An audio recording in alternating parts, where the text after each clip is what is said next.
I'm going to show you the easy way to make a corn dog. Pillsbury's come out with some corn dog wraps. You find it in your dairy case at your grocery store. And a pack of hot dogs with 8 hot dogs in it, because there's 8 wraps.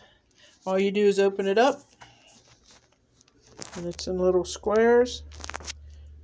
You just set a hot dog on the square,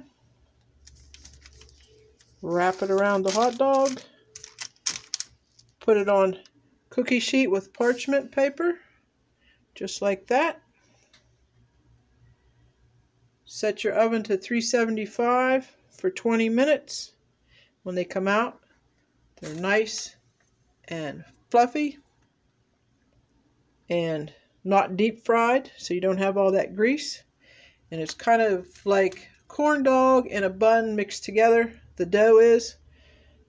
So we're going to put them in the oven, cook them for 20 minutes, and I'll show you how they look when they're done.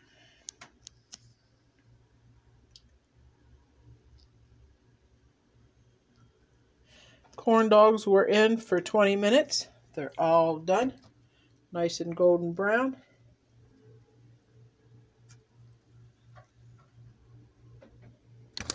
If you try this, you'll never have a corn dog again any other way.